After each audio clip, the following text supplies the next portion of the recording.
All right, guys, so we're going to go ahead and get started with our next speaker, and this is Eric SanInocencio. Very good. Very proud of myself for learning how to pronounce that. But Eric is in his 4th year as a Senior Director of Digital Media for the NFL's Houston Texans, and he oversees the website, app, and social media channels. I do. So welcome, Eric. Thank you. Well, good morning, everyone. Coffee kind of kicking in, not quite.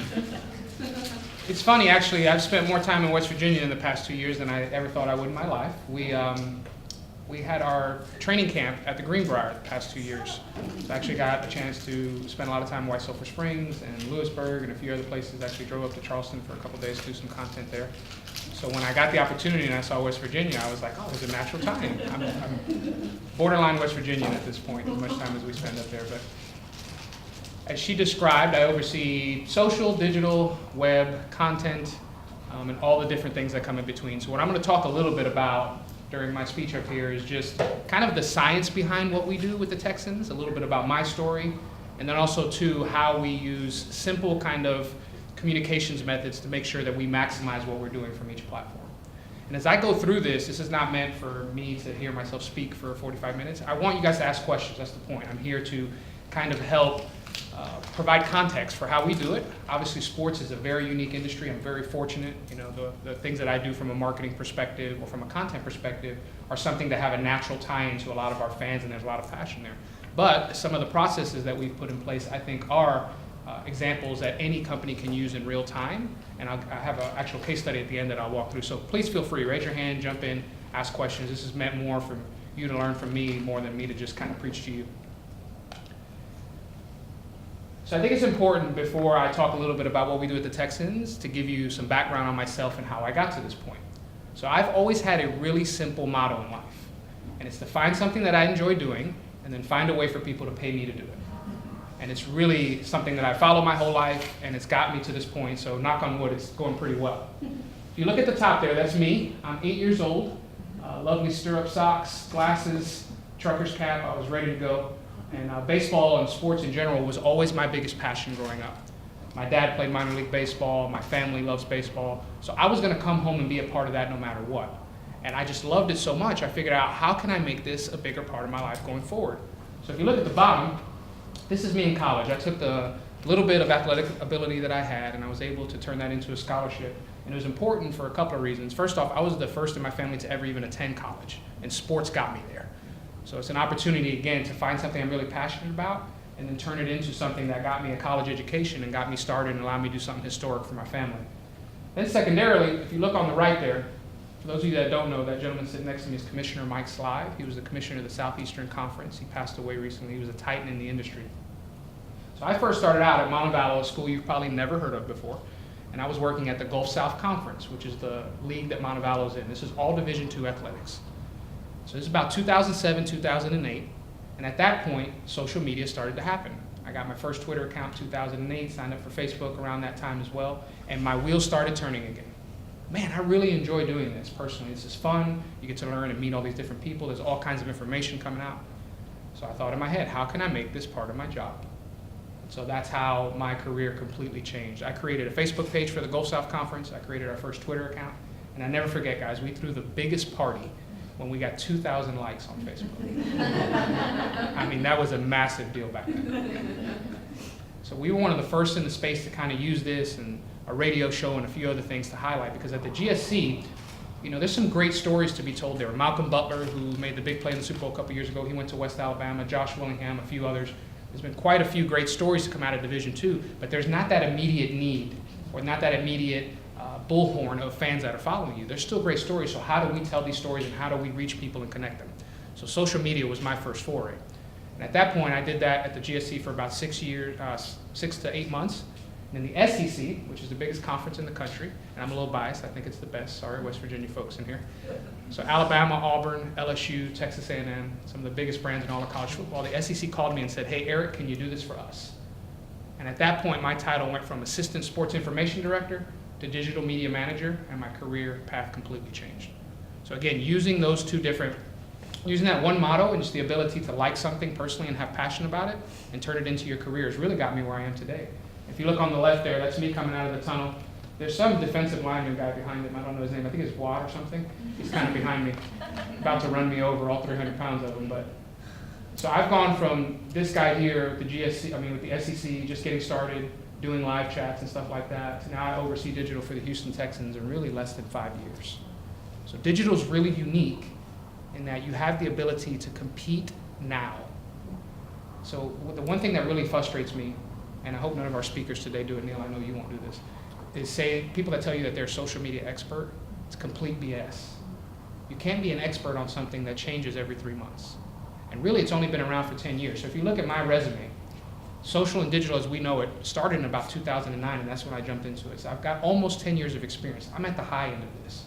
But really, for most people, 3 to 5 years is a sweet zone. And I tell this to college kids that I speak to all the time. If you're a banker, or if you're in sales, or you're in a more traditional career path, when you're competing against somebody that has 15 years of experience, they're normally always going to get that job. Well, 15 years of experience in digital doesn't really exist. So that's a good thing to keep in, because whenever you dive into this space, you can make an immediate impact, and no one's going to hold it against you that you've only been doing it for so long. So keep that in mind, because things appear, platforms change. It's a great quote that they attribute to running digital, and I think it's so perfect. They say running digital and social is like building the plane while flying it. And that's really so on point, because a lot of times you're just trying to get content out and make sure that the ship's running, but you're also trying to build it because all these things are happening around you. Snapchat didn't exist a couple years ago. Instagram TV launched this past summer. So these are all these things that you always got to be ready for. It doesn't mean you need to be everywhere at once, but you've got to be aware that these things are happening and how do they fit into your strategy. So I just want to tell you a little bit about myself, how I got to this point, because I think it's important having passion about something, especially with social and digital.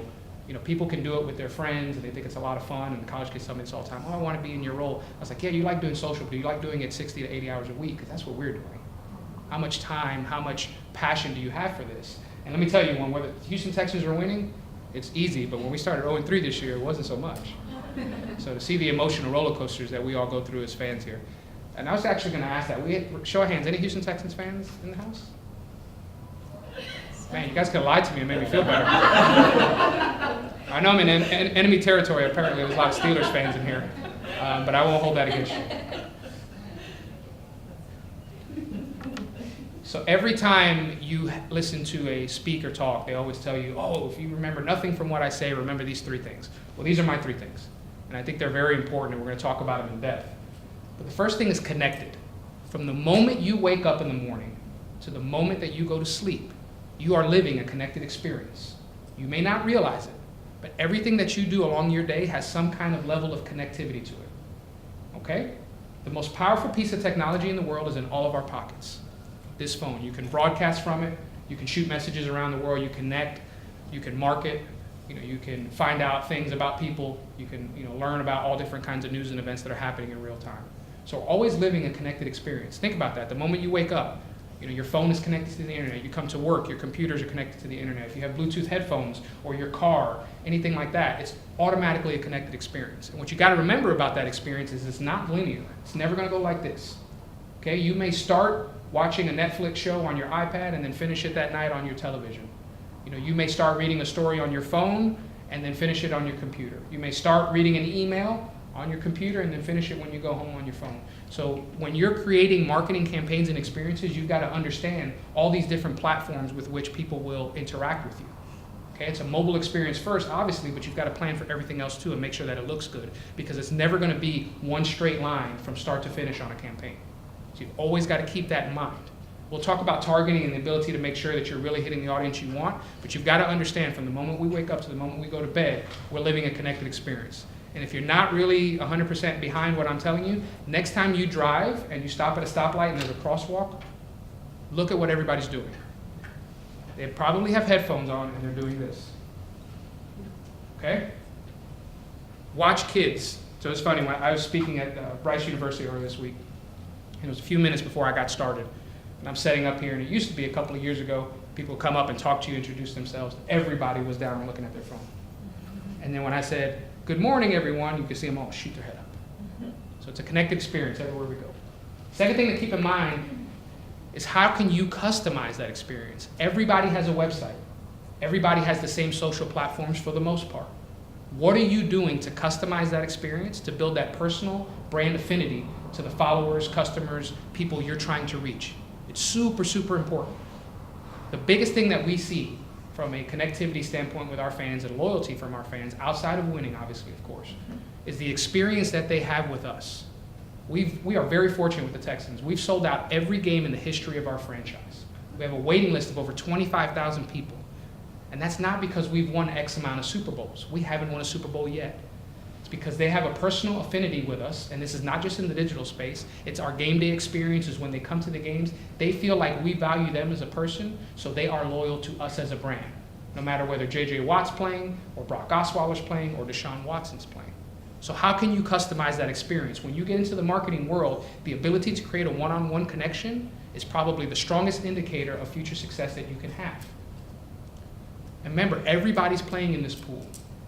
Everybody has the opportunity to do digital. What are you doing to make it unique to the people that you want to connect with so they'll come back to you again? All right, so customize. The third part is collaboration. And I always joke when I talk to college kids because they don't get this part at all. Because they're all about themselves at that point, and they're doing their, my final project, my final this. But as you guys know that work in the industry, collaboration is the biggest key of whether your campaign will succeed or fail from an organizational level. What I mean by collaboration, I have a slide that kind of breaks this down a little bit further as I go along, is that you've got to have as many people in the room as possible when these campaigns are created so that you can fully understand the power and the different content pieces you have at your exposure. So what I mean by that is, if it's a ticketing campaign, so there's a good example that we did this year.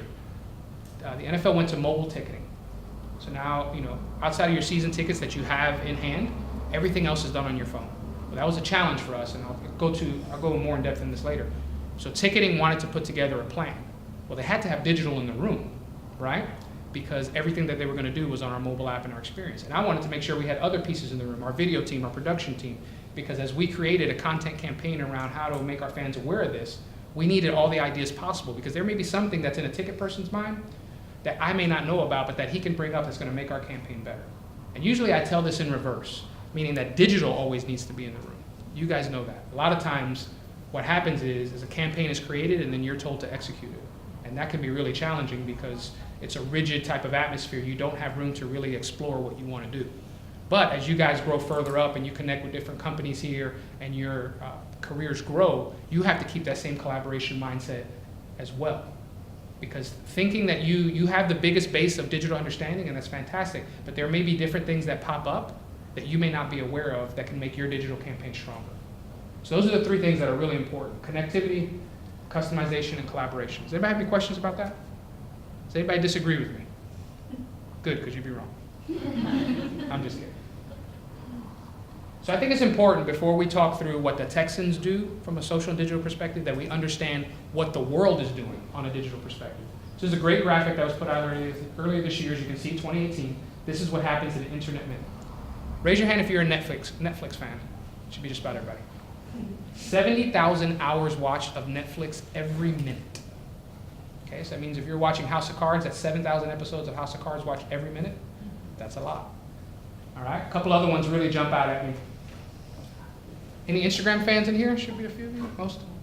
452,000 posts updated. That's almost 500,000 every single minute. And I just contributed to that a few minutes ago before I came up here.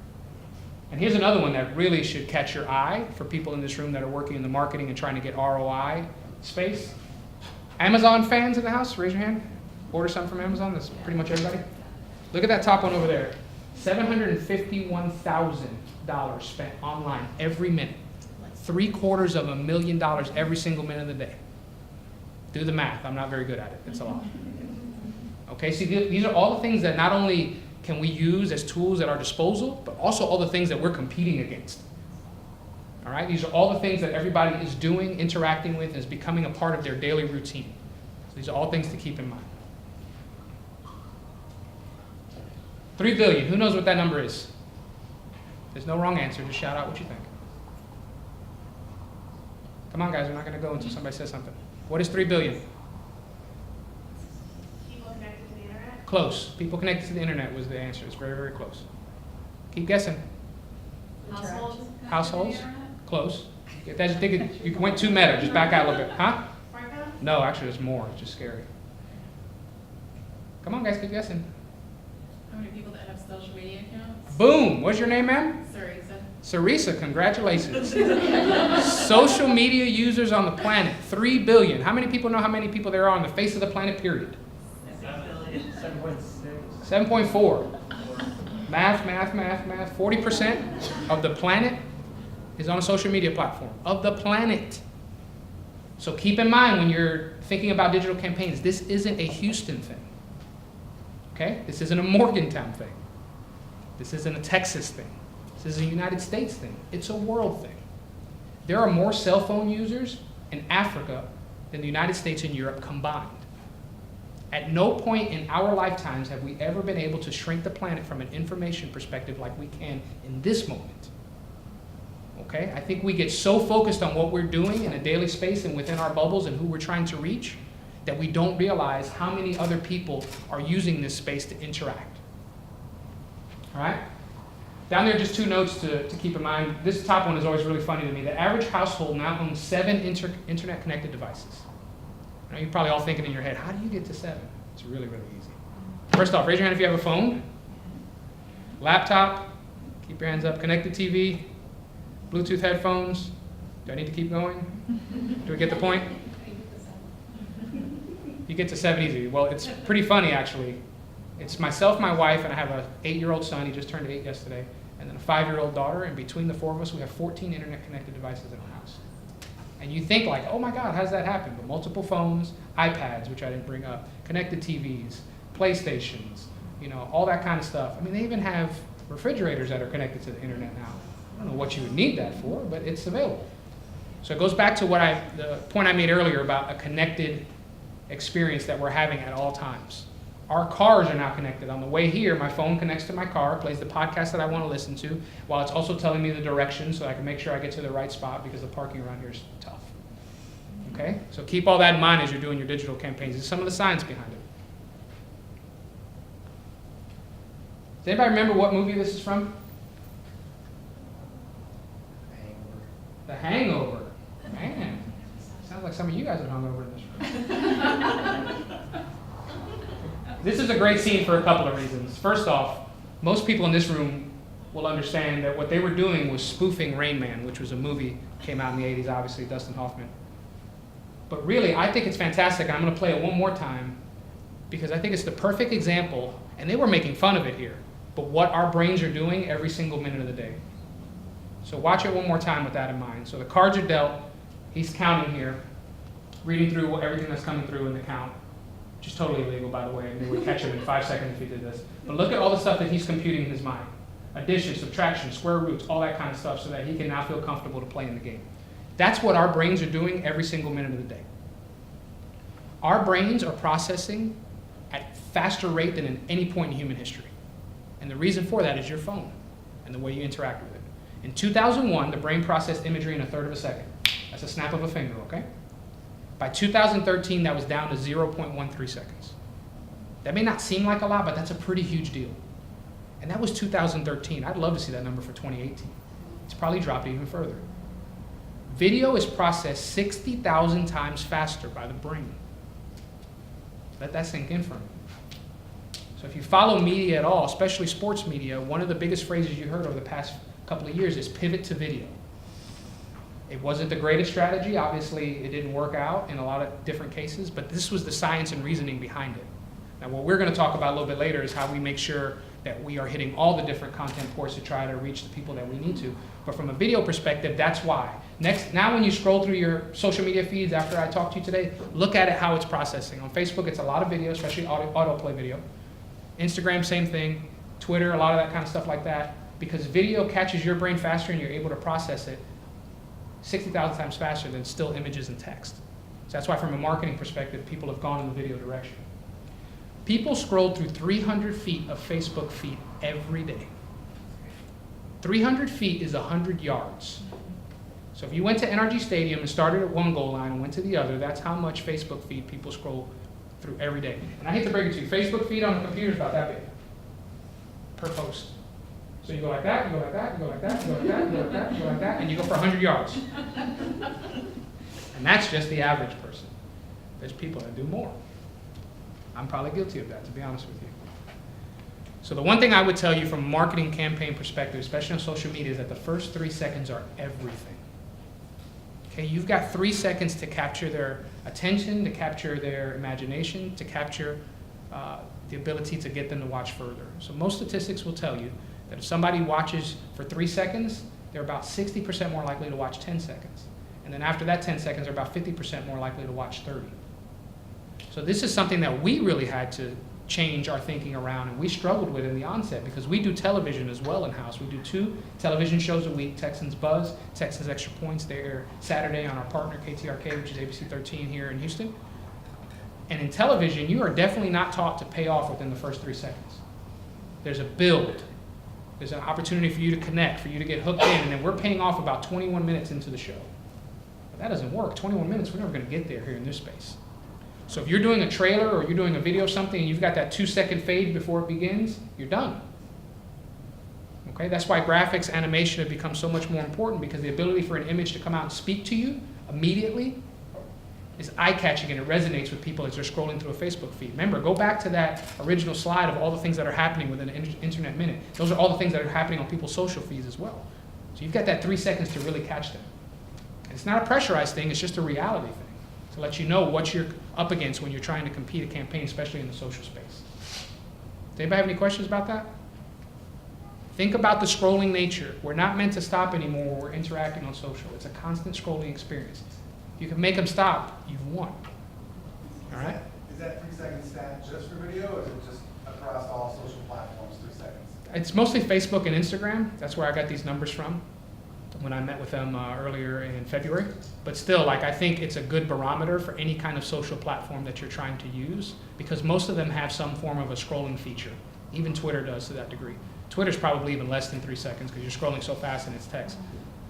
But it's just a good rule of thumb. Doesn't mean it's perfect, but obviously for the 2 biggest ones that we talked through about Facebook and Instagram, it's a really good rule to live by. Good question. Any other questions? Are you using that, so that's the format you're using for any stories that you do on Instagram or Facebook? Right, and I think stories are a different category, and nobody's really dove deep into them because the metrics are so transitional for each platform. And when I say platform, I mean Snapchat and Instagram stories. It's really funny. In the tech world, there's no fear of stealing ideas. I mean, Instagram stories, despite what they want to tell you, is a complete ripoff of what Snapchat was doing for years. But guess what? When you're bigger, stronger, sometimes you beat up on somebody smaller. And if you look, Instagram stories has grown faster and is more valuable now than the feed is. Because a lot of people always ask me, Eric, what's the next big thing in digital? What do you think is going to be next coming down the pipe? And my answer is always the exact same. It's whatever makes us lazier. Because if you look at it, they'll call it convenience, but really what has happened is it allows us to do less and less and achieve more and more. My wife doesn't have to go shopping anymore. She orders her groceries online at Walmart or H-E-B and Kroger. She drives up to the store and they come and put it in her trunk. Okay? All the things that we can do now, you can find anything on Amazon and get it to your house in less than 48 hours, no problem at all. My kids don't understand what commercials are, and boy, do they get pissed when we're watching live television. Fast forward, Dad, fast forward, go to the next one. They are living in an on-demand world. They don't know any better. So the way I always look at it is there's 2 different types of people when it comes to social and digital media. Okay, there's immigrants. That's most people our age in this room. We immigrated to social. It happened during our lifetimes. But most of the kids, they're natives. They don't know a world without it. Okay? Next time you watch Netflix tonight, because all of you raised your hand as Netflix fans, do you even have to click to go to the next show now? It will do it for you. Don't want to watch the intro? Sure, hit a button. Next. The algorithmic capabilities, you watch one show, all of a sudden there's 45 of the same exact shows. Before you know it, you're in a rabbit hole and you've been watching Netflix for 7 hours. Okay, there's a science behind this, and I think that's all a part of it. So I think when you ask me the question, this is how we're doing, 100%. Okay, any other questions? Yes. Yes, ma'am. Do you think that, the brain being able to process down to 0.013 seconds is worth the cost of mental health that sometimes social media can have on mental health, or even social skills that being on social media takes away from? Like, do you think that? I think it's an interesting question, and I think we could probably have an entire panel just about that, because I do find myself, I had an app on my phone that told me how much I was using my phone every day, and I had to turn it off because it was depressing. Yeah. But granted, I'm really unique. Like, this is my space and I'm on it. that's the one thing, if you want to work in digital, like students always ask me, what is it like? Well, you're always on, because digital's a 24-hour beast, right? And something can happen. So I do think there's a greater discussion to be had. And me personally, I can only tell you from my experience, I'm keeping my kids at an arm's length away from social and screens in general, just because I want them to be able to have the experience of face-to-face as much as possible. Because at some point, it's going to win out, right? At some point, they're going to want to be, because all their fans are playing Fortnite, or all their friends are playing all these games online, so they're going to want to be connected. And I think you can learn that pretty fast. So I'm trying to keep them at a distance from it as much as possible so that they can learn the skill sets of both. Because I think for me, it's important. Like, I can't present to you here without the ability to properly communicate, what I think is important in this space. But at the same time, I can also scroll on my phone and make deductions of things that are happening in big seconds. So, I mean, me personally, I think I think there's probably more bad than good, but it's just hard to explain what that is because the world is already there. So I think we got to work around the edges for it. But that's a great discussion. I think, you have to decide that individually or company-wide how you want to proceed with that. But there's definitely something, because I always tell people, like, if you don't feel good about your digital strategy today, it's never going to be a smaller part of your strategy. It's only getting bigger. So I think that's kind of where you got to tackle those discussions. It's a good question. I'm just not probably qualified to answer it. Any other questions? I'm not going to spend too much on this slide, but I will tell you this. If this was a stock, and you bought the stock in Q3 2012, and now you had it here, you wouldn't have to work anymore. You wouldn't be at this conference. You'd be on the beach somewhere. Okay? So there's not many things in digital and social that constantly go up. Most things kind of go up and down. But this is one thing that's constantly rising. If you really look, it's pretty interesting to see between Q2 2015 to Q3 2017. So we're talking about 2 years. Look how much it's grown. 4 to almost 12. And this is mobile data growth. So you guys obviously know this, but I'm going to repeat it anyway. Mobile is first in everything. Okay? It's going to be the first touch point that you likely have with the people that you're trying to market to. So if it doesn't look good on a phone screen or a traveling screen, which could be an iPad, a few other things, then you've really got to go back to the drawing board and figure out how you can make it work in that space, because that space is obviously the most important. Whenever somebody says that they want to partner with the Texans or they want to work with the Texans in the digital space, or our sales team or marketing team comes up and they want to run a campaign, these are the 3 questions I always ask. And I put them in that order for a specific reason, and we're going to go through and explain why. You've got to have as much information as you can ahead of time for your marketing campaigns to really, really succeed. Okay? So the first one I always ask is, who is your audience? Who are you trying to reach? Because that greatly changes how you market to them. Okay, I'll give you an example. You're a shoe company, and you want to reach people that are between the ages of 25 and 36, and they come to you and they ask, which social platform should we use? Which one would you say? It's okay, there's no wrong answer. Well, there is a wrong answer, but guess anyway. Guess, 25 to 36, which one would you go? Instagram.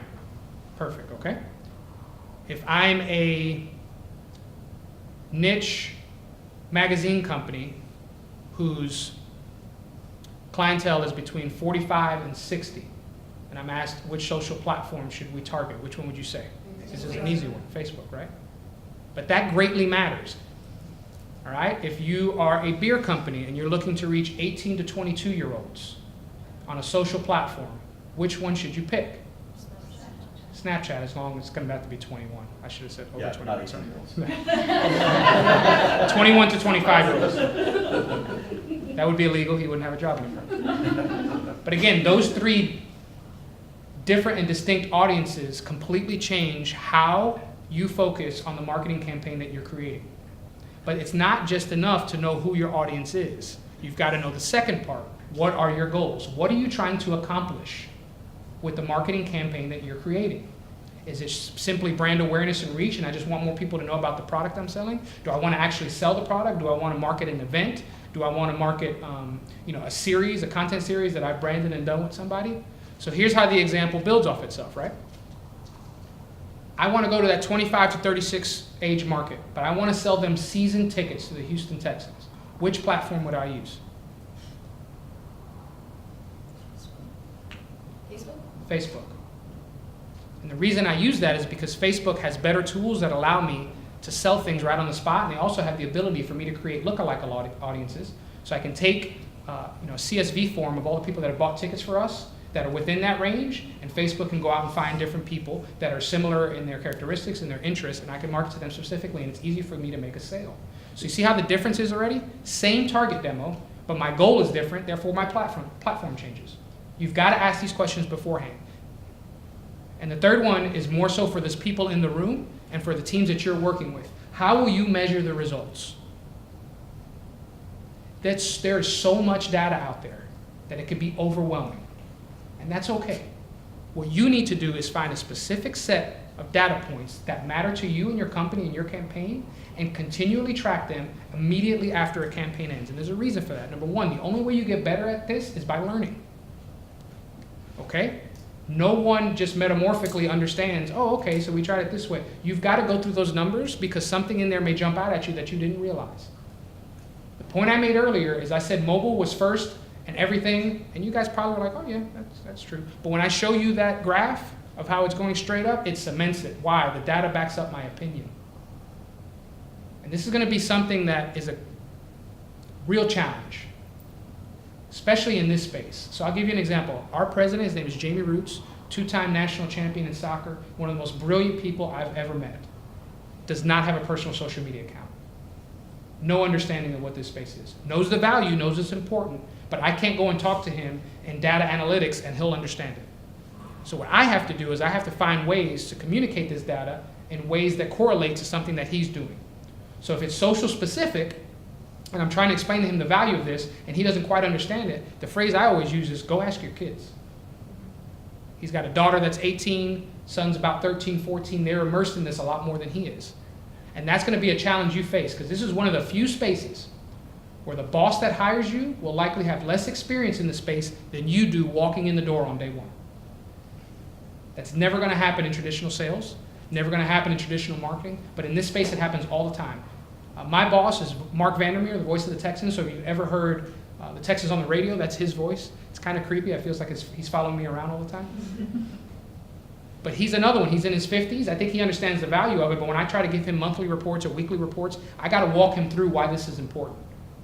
It goes back to that collaboration point that we mentioned earlier. Being able to explain why your field has value is almost just as important as being able to execute the campaign itself.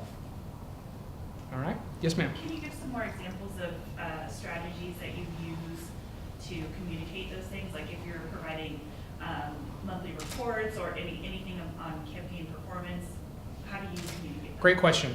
So I'll give you a TV example. So we post a lot of our, like most people do, post a lot of our videos natively into social players so they can get more reach, and then we brand the content on the backside. That's how we make money. So two things come of that I can explain to my boss and Jamie. So first off, I can tell him we got 8 million social views this week, or 2.5 million 10-second social views this week. And so what I'll do is I'll compare that to a television number that they're used to seeing. Texans Buzz got a 0.3 rating. Our game against the Bills got a 22.7 rating. And 22.7 rating equals X amount of people. Well, here's how it compares. I'm not saying it's apples to apples, but it jogs his memory a little bit to understand, okay, that's somewhat close to what we do on a television station. So that's one example. The secondary example I can always show is one that always wins with any person, especially for a for-profit business, is that value lies in how much revenue you create. So I can look at, when I got to the Texans, we created about $850,000 a year in digital revenue. That was in 2013. Now we're up to $4.5 million. It's real dollars and cents that I can show him in a graph type form of how much money we've created. Doesn't mean we've created as much as sales or marketing, but it shows a value to us that he can then compare to other departments and understand where we rank in terms of importance. So you always got to find a natural connector. If you're talking to a salesperson, revenue is usually the easiest way to go. If you're talking to a marketing person, you can switch it up, call to actions, things like that. You've got to find something. Maybe you'll be one of the lucky ones that your boss is Elon Musk or Mark Zuckerberg that will know immediately the value of what digital is. But for a lot of you that are fighting this battle in your organizations now as to why your job needs to exist or why you need to be able to show ROI in digital to prove that you need X amount of people on your team, this is the way you can win. And it doesn't always work. I talk about collaboration and digital being in the room. I make a lot of suggestions and they say no a lot. That's okay, I'm in the room, I've made my point heard, and then in the end we're going to try to make it work. You've got to be able to communicate this to those people to show why it's important. If digital is downstream, Okay, what I mean by downstream, if somebody creates an idea and then gives it to digital, it's too late. Still be good, won't be great. Okay? If you can be in the room ahead of time and you do that by constantly showing the value and explaining how these different margins can make the product better. So those are two examples that I use specifically just from working with Jamie. Any other questions on that? Because it's really important. All right, so 3 questions I always ask every time we have a partner come to us want to work with us. All right, so this is the collaboration part.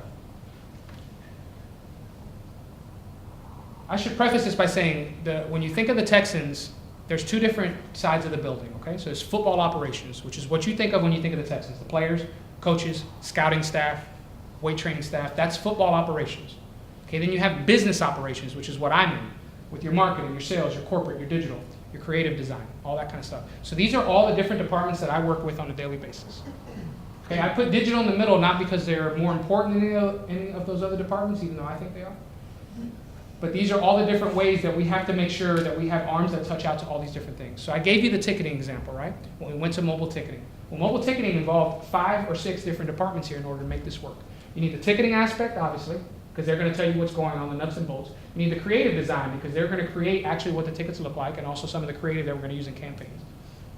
You need the IT side, because the IT side works with our, me and the Yins Camp side, which is our app provider, making sure everything goes through and making sure that our RTICs in the background and our ticket master flows purposely into our app and there's no problems there. Okay. Needed the corporate side, because every game we like to do a good job of theming our games and making sure they're sponsored by various entities so that we're covered there. PR, obviously, to help kind of talk through this, and then marketing, because they have different touch points as well. Digital doesn't have to be the only touch point. I know I'm digital based, so I'm always going to lean that way. I always say it's okay to be really good at 2 or 3 things than to be average in 10. If you're really good with email marketing and you're really good with grassroots marketing and you don't need digital, thumbs up, that's fine. Know your audience, know who you're trying to connect with. The problem I see most companies make is they see something new pop up and they feel like they need to be there without a strategy as to how they're actually going to execute on that platform. If you are just a Facebook heavy, digital presence, completely fine. If Instagram's more for you because you want to focus more on the visual aspects of what you're doing, no problem. Don't feel like you need to be everywhere. So these are all the different departments that we work through to make sure all that stuff happens, and we have to meet at the beginning. Okay, so ticketing gives me the information. I get IT working with our app people on the back end to make sure that this works from a user experience, creative design, created the tickets. It took all of us in the beginning, and we met about 7 or 8 times to create a different content plan of how we were going to make this happen. So we were actually pretty lucky in that our first home game for the regular season was in week 3 against the Giants. So we had 2 weeks to kind of benchmark what other teams were doing in the space, because the entire league was going to this. All we heard about was, oh my God, this is terrible. Oh my God, people don't know how to use this. Oh my God, we've got problems. So we were extremely nervous coming into that first game. Okay, on a normal game day for the Texans, we probably have 100 to 150 calls about ticketing issues. So we expected that number to be probably well over 500 or 1,000. We actually had less the first game against the Giants. We had 122.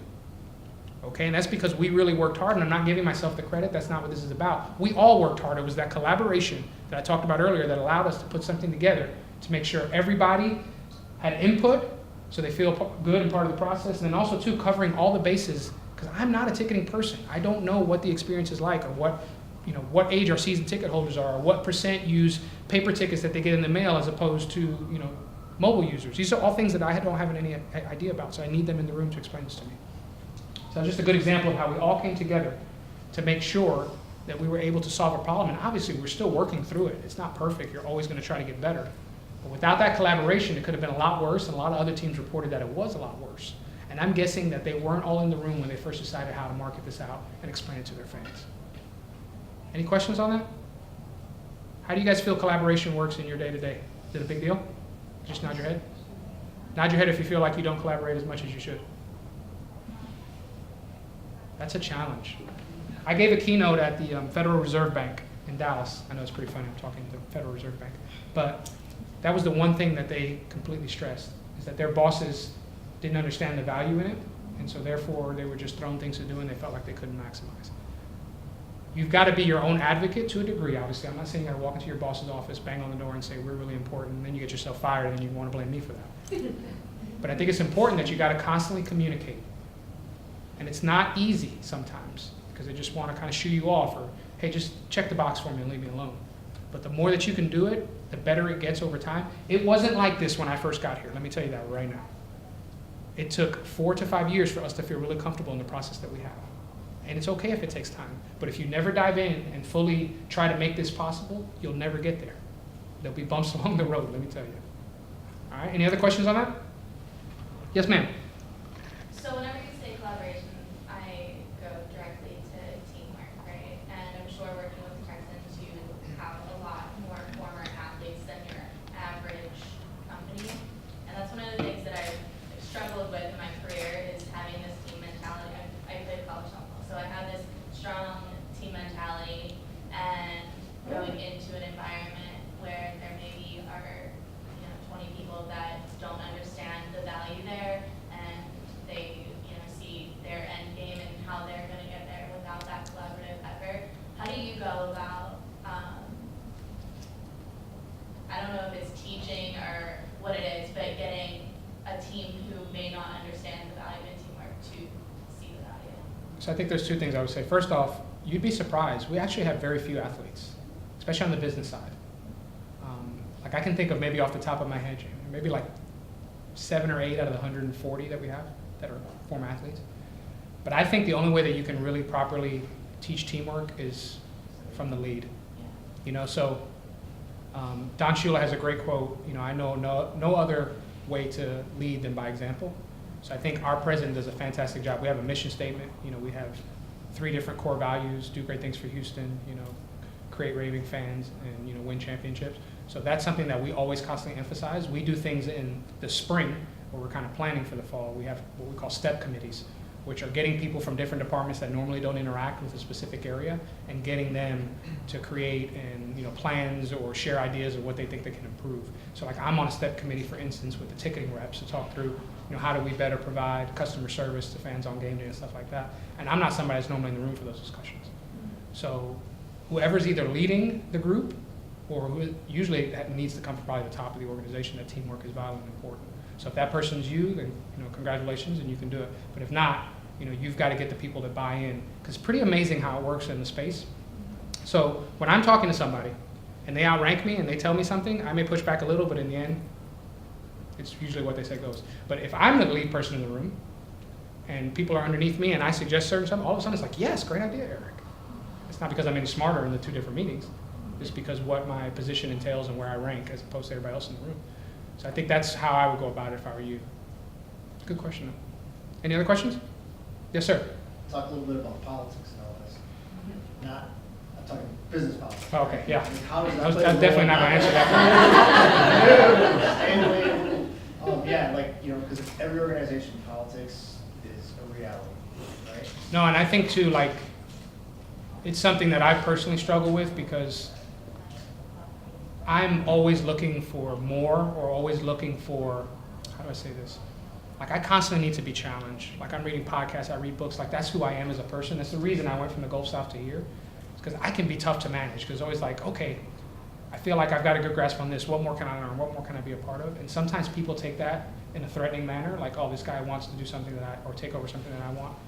And I think that's got to be handled more at an individual level to what you feel comfortable with. If the politics of the office deter you from reaching goals that you want to reach personally, then you probably need to find another office to work in. And so what I do from the Texans' perspective is I just try to frame everything within the aspect of what I can do to help them. That's the best way that I've found to make it work so people feel less threatened by me trying to take over a project. Hey, this is a great marketing idea. What if you tried this, this, and this? But then let them do it, right? Don't take it over completely. Provide them with the ideas and they feel like you're a collaborator instead of somebody that's trying to take over. But it's a challenge I face all the time. Where I've come from at the start of the Texans to now, I feel like I'm so much more in tune to what we're doing. But at some point I'm going to hit a ceiling because I'm doing the same kind of thing over and over again. So I always think in my mind, what can I read? I subscribe to the Harvard Business Review. I subscribe to all these different places to try to learn and feed, my need and want to learn and grow. Sometimes that's got to happen outside of your daily structure. That's kind of how I do it. But I always felt collaboration and people come to me and they're like, hey, the first thing I always say is, how can I help? I know that may seem really cheesy, but that usually will diffuse the situation as if you're not trying to take over for somebody, but you're trying to help them along the process. That's usually the way I do it. That's a really good question. And sometimes the answer is you have to find somewhere else. very complicated, it depends on how your organization. Who your boss functions, is, who you your know, boss is, and all that kind of stuff. But I think you've got to evaluate that for yourself. But what I would say is whenever you feel stagnated, it's probably good to start looking for other opportunities. Because I think once stagnation comes in, this is just me personally, I'm not saying anybody in this room. Once stagnation comes in, you know that you don't have to give quite 100% to get a good job done. You may give like 75, 80, which is probably still good enough compared to most. But you're not growing as a person, you're going backward. So I always think of it as a ladder, right? When you're in the middle, you're as close to the top as you are to the bottom. So if you're in the middle, it's not the place to be. You got to be higher up. Does that make sense? Good question. Anybody else? Just got a few more slides. Are we doing okay on time? All right, so this is the case study I want to share. But I want to preface this by saying 99.99999% of what happened with Hurricane Harvey and Houston Strong, the credit for it goes to J.J. Watt. Okay, I'm not standing up here to tell you that I in any way factored in what we were able to do to help this city. We were able to help. So again, everything that I'm going to show you in these next couple slides are a result of what J.J. Watt did, his unbelievable kindness and the way that he tried to dive in to help this city. I'm just going to show you how we helped around the edges. So I don't want you to leave this room thinking, oh, that guy from the Texans put this Houston Strong thing together, he deserves all the credit. No. J.J. Watt deserves all of the credit.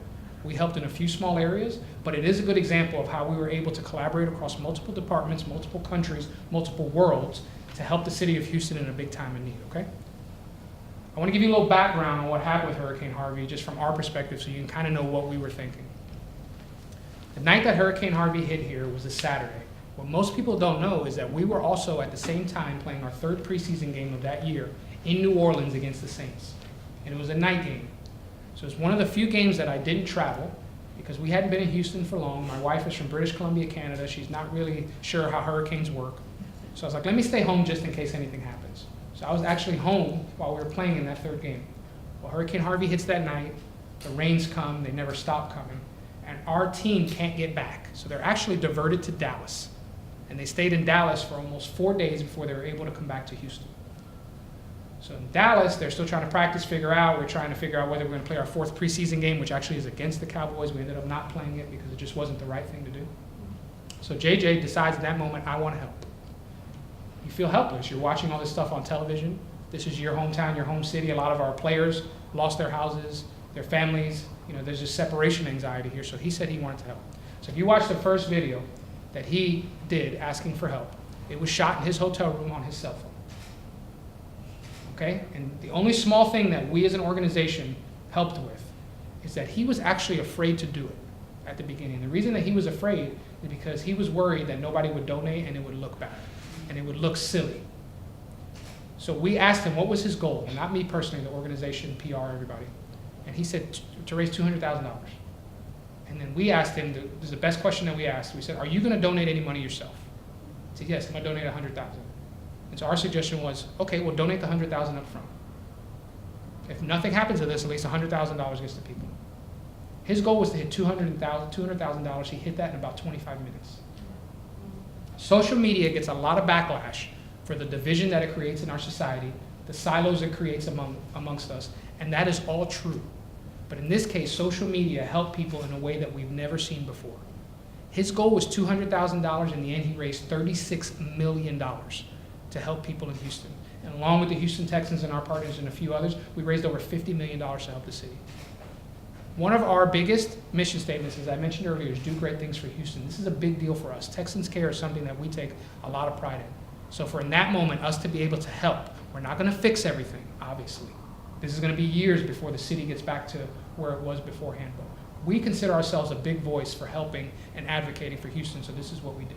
So I just want to give you some background to explain kind of what we're doing. And this is actually the first giveaway that he had when he came back. I believe it was that following Sunday, once everything had kind of cleared out, and the first batch of relief aid had come in, and he got all of the teammates, all of our teammates to do it. We helped him, not saying we, but our community department helped put events together. And it was just really inspiring to see what he did. So we called it Houston Strong originally. It then morphed into Texas Strong because obviously we didn't want to forget people in Port Aransas and everybody else. I mean, this hit the entire Gulf Coast, but it originally started as a Houston Strong thing. So these are all the different ways we use collaboration to kind of work through and assist with the recovery efforts. So the first thing that you see here, this is Scott from the HEB commercials. If you've ever been here and and watch television. We have a partnership deal with them. They wanted to help. So we suggested, again, we coordinated with our corporate sales department, our partnership marketing teams, how can we help as well? HEB did a fantastic job. They kept stores open. They really helped in the communities that were ravaged by allowing people to get food and make sure that everything was okay when the roads weren't passable. So he wanted to donate $5 million. He was able to donate to J.J. Watt's Foundation as part of the effort, and that took collaboration. You got to remember, from the Sunday where everything really started to get bad, we didn't get back into the Houston, Texas office at NRG Stadium until Friday of the following week. Okay, I'm very fortunate. I have a 2-story home. We had some damage in the lower areas, but we were fine. We moved all of our stuff upstairs, and I was doing all this from my guest bedroom upstairs, coordinating with our PR, coordinating with all the different teams to try to make this happen. So it just shows you how great the internet and connectivity can be, that connected experience that we talked about earlier. I was able to do this without ever being in my office. So this is one great example, and this is the collaboration within the office. So second one is we got reached out to by Jimmy Fallon, and he wanted to help. He saw everything that was happening. So we were able to collaborate with him. He announced it on his show. He actually had a choir sing. It was a really cool and special moment. He donated $1 million. So we're able to coordinate that with him, amplify using our channels. And our goal was never to try to take this over or to make it seem like it was a Texas thing. We just wanted to help. That was literally all our mandate was. How can we help? So we're able to spread the word about what he was doing and how it was helping. And really just a lot of it was giving people hope that people cared outside of Houston. And the Astros deserve a lot of credit for this too, because they won the World Series during that time period, and it was really uplifting. Some of the videos of people watching in their spare bedrooms because everything downstairs was destroyed, it was just giving people hope in that moment and letting them know that people outside of Houston care about what was happening here. So that was Jimmy Fallon. If you know anything about the NFL, you know that we are really competitive and cutthroat with each other, and very rarely do we collaborate on anything, as a group. And I have the Titans graphic up here, but really I think it was 8 or 9 teams that decided for their owners to donate to J.J. Watt's fund, and we coordinated all that through Slack channels to make sure how we would announce it, make sure that everything was taken care of, how we would make sure, like all the graphics matched and how we were doing. And the NFL really came together as a family during that week and a half, and it was really cool to see. And that was just an area, again, where I was able to help. Not saying I did anything, just help in getting the message out and the word out of what people were doing. This is probably my wife's favorite. So Ellen DeGeneres also wanted to, she heard about what JJ's doing, and her show is just, it's really unique in general how she interacts with people. And originally she wanted him to be up there to give the check away, but that just wasn't possible. We were getting ready for a game, we're opening against Jacksonville that next week, our roster was transitioning, the airports weren't fully quite open yet. So if you look at actually where that video is, that's him in our the Texans locker room. You can actually see his locker behind there with the Texans logo above. And so we were able to get the selfie video shot, and we kind of did it kind of like via FaceTime. It was recorded a little bit, but still was able to give this live experience. And she was able to talk about how much she loved J.J. Watt, Texas, and she was able to donate as well. So again, we're a really regional franchise. We do fantastic in Houston. But outside, as you get north here, you get into Cowboys country, and they're, I probably shouldn't admit this as a Texas employee, but they're one of the most preeminent franchises in all of sports. So this was just a great opportunity for people to learn about what J.J. Watt was doing in Texans and all that kind of stuff. So it was good. And this is probably my favorite. So China does not have social media channels like we know them. They don't have Google, they don't have Facebook, they don't have Twitter. They have Weibo, they have WeChat, a few other things like that that the government allows for them to use from a social media perspective. So remember I talked about earlier, we are really regional, but we are trying to continue to grow our fan base. And so we've looked at some non-traditional routes in doing that. First off, we've really focused in Mexico, because Mexico's close, we played a game there. We have about 240,000 Spanish-speaking fans on our social platforms. It helps probably that I'm Spanish and I can speak Spanish, and it's important to me. But we've really looked to reach into that area to try to gain more fans, more traction, to tell them about our organization. Another place where we really took a dive in was China. And a couple of years ago, the NFL set up accounts for all the teams, and we were kind of left open with a marketing company there about how we wanted to pursue it. So we really went all in. We're actually the number 2 team in the NFL in China, behind only the Patriots, which is pretty crazy considering the Patriots have Tom Brady, who has his own his own shoe in China, shoe line, all this different stuff. And all these other teams that beat us on the field in terms of record and accolades still trail behind us here. So we put that foundation in a couple of years ago, and we tried to build on it, and this was a great opportunity. So we actually sent, it doesn't play because it's a screenshot, but that's the original video that JJ shot. in his hotel room in Dallas. So we were able to get it translated into Mandarin and sent over and posted on our Weibo account. And we actually got quite a few donations from people in China wanting to help.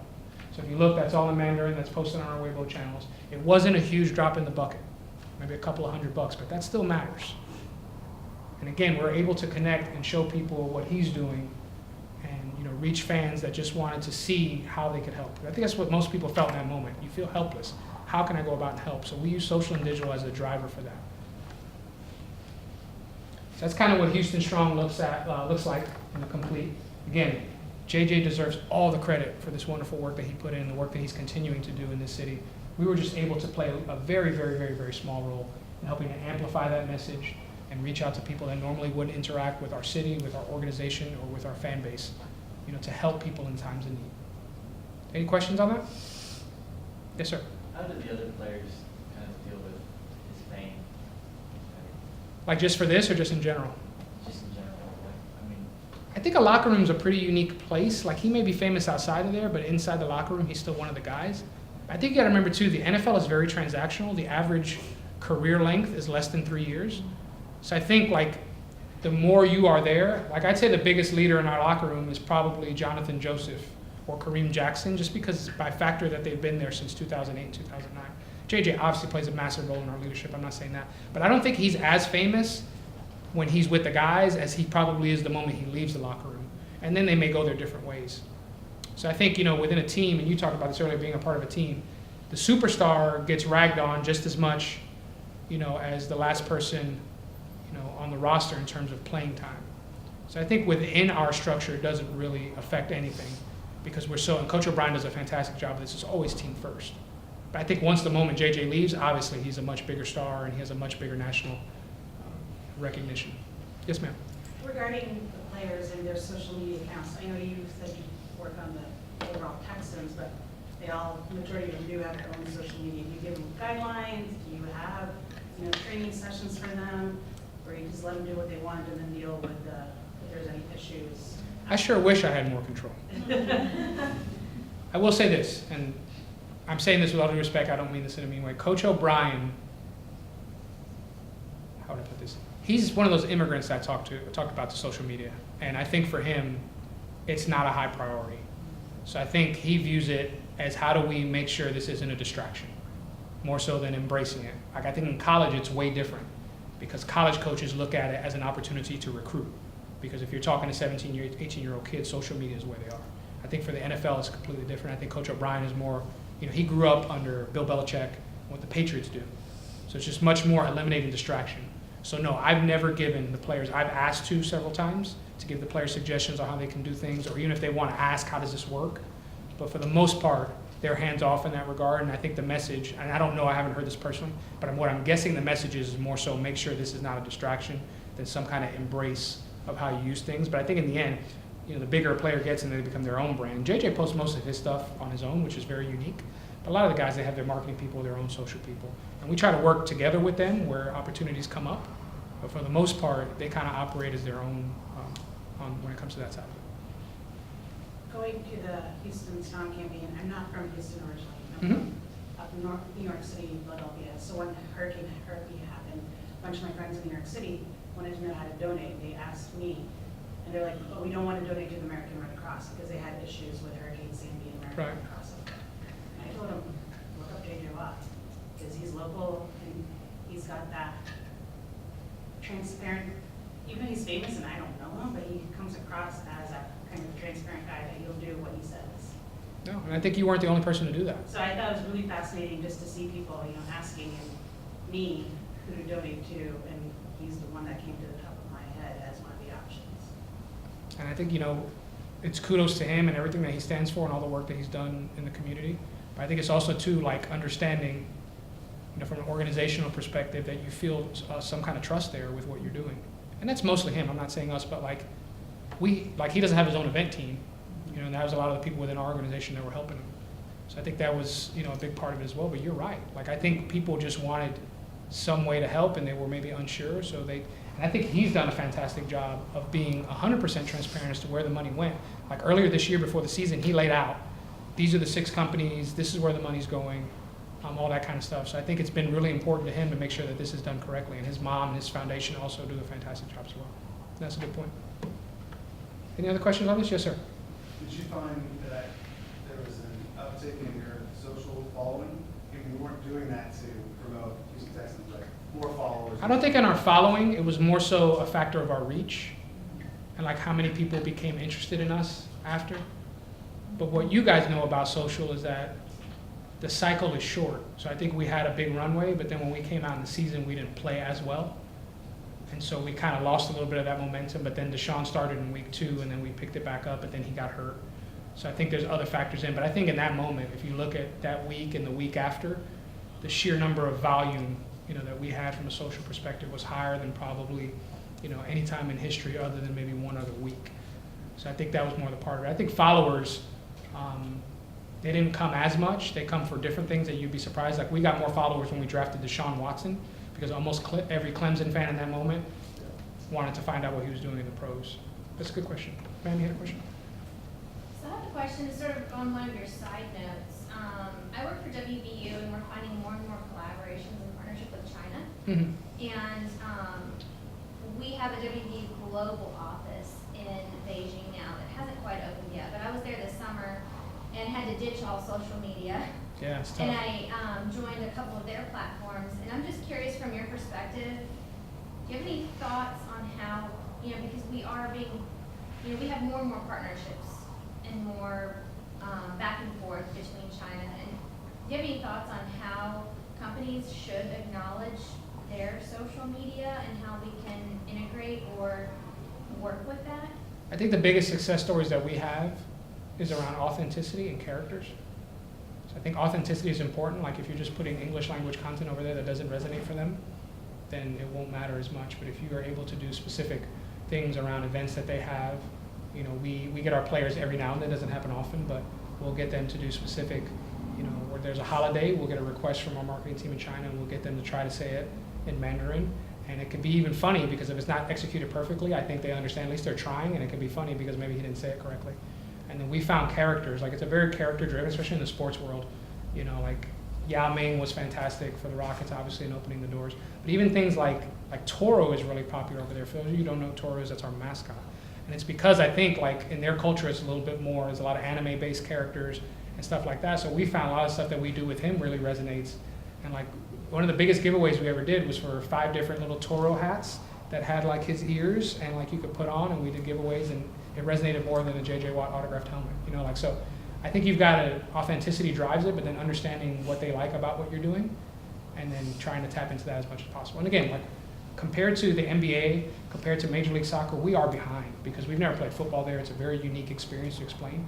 But what we found really works is just being authentic with the fans and trying our best to provide just like as much coverage that they would enjoy, as opposed to maybe I don't take something that we do for fans in Mexico and then automatically send it to China. They're just 2 different cultures, Hope that answers your question. Yeah. Any other questions?